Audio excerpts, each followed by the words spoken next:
To legends. നമ്മുടെ ചുരിദാറിൻ്റെ അടുത്ത വീഡിയോ ആണ് സ്റ്റാർട്ട് ചെയ്യുന്നത്. നല്ല ഗ്രേ കളറാട്ടോ. ഈ കളർ കാണാൻ ഭയങ്കര രസം. ഇതിൻ്റെ അകത്ത് എനിക്ക് തോന്നുന്ന ഷെയ്ഡ്സിൻ്റെ ആ ഒരു ഇതുണ്ട്, മെറ്റീരിയലും ആ ഒരു കളേഴ്സുമായിട്ട് നല്ല മാച്ചിങ്ങാണ്. അപ്പോൾ ഇതിൻ്റെ അകത്തും സെയിം തന്നെ ആ ഒരു ബീഡ്സ് വർക്ക്, പിന്നെ ബീഡ്സ് വർക്കിൻ്റെ ഉണ്ട് കേട്ടോ, ആൻറ്റിക് ബീഡ്സും പിന്നെ ഇടയ്ക്കൂടെ ആ ഒരു സിൽവറിഷ് ഒരു ബീഡ്സും കൂടെ കൊടുത്തിട്ടുണ്ട്. ഈ സെയിം കളറാട്ടോ ആ ബീഡ്സിന്, അതുകൊണ്ടായിരിക്കും ചിലപ്പോൾ ഇച്ചിരി ഭംഗി കൂടുതൽ തോന്നിച്ചത്. അപ്പോൾ ഇതാണ് ദുപ്പട്ട വരുന്നത്. ദുപ്പട്ടയിലും നല്ല ഭംഗിയുള്ള പ്രിൻ്റാണ് കൊടുത്തേക്കുന്നത്. നല്ല സോഫ്റ്റ് ആട്ടോ, ഒതുങ്ങി കിടക്കുന്ന ഫാബ്രിക്കാണ്. വാഷിംഗ് പോസിബിൾ ആണ്, ഷാമ്പു വാഷ് ചെയ്യാം. ബീഡ്സ് ഉള്ളതുകൊണ്ട് വാഷിംഗ് മെഷീൻ്റെ അകത്തിട്ടുണ്ട്, ജസ്റ്റ് ഒന്ന് ഷാമ്പു വാഷ് ചെയ്തെടുത്താൽ മതി. അത് ഏത് പ്രോഡക്റ്റ് ആണല്ലോ അങ്ങനെ തന്നെ ചെയ്യുന്നത് നല്ലത് കേട്ടോ.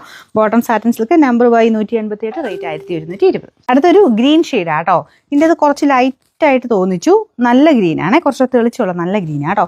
അപ്പോൾ ഇത് നമുക്ക് സ്ഥിരമായിട്ട് നമ്മളിങ്ങനെ പിങ്ക് ബ്ലൂ ഒക്കെ തന്നെ എടുക്കുന്നവരാണെങ്കിൽ വേറൊരു കളർ വേണമെന്നുണ്ടെങ്കിൽ ഈ ഗ്രീൻ നല്ലൊരു ഓപ്ഷനാണ്. കാരണം സാധാരണ ആ ഒരു ഗ്രീനിൻ്റെ അകത്ത് ചിലതിനൊക്കെ കുറച്ച് മങ്ങലൊക്കെ വരാറുണ്ട്, അങ്ങനെയുള്ളത് ഞാൻ പറയാറുണ്ട്. പക്ഷേ ഇതിനങ്ങനെ തീരെ മങ്ങലൊന്നും അല്ല കേട്ടോ. നല്ല ഒരു ഡിഫറെൻ്റ് ആയിട്ടുള്ളൊരു ഗ്രീൻ ഷെയ്ഡ്. ദുപ്പട്ടയുടെ ഭംഗിയുണ്ട് കേട്ടോ, നല്ല ഭംഗിയുള്ള പ്രിൻ്റാണ്. ബോർഡറിനെല്ലാത്തിനും ഇങ്ങനെയാണ് കൊടുത്തേക്കുന്നത്. ഒതുങ്ങി കിടക്കുന്നതാണേ, വാഷ് ചെയ്യാൻ പറ്റുന്ന സൈസ് ഫാബ്രിക്കാണ്, പക്ഷേ ഒരു സിൽക്ക് ലുക്ക് കിട്ടുകയും ചെയ്യും.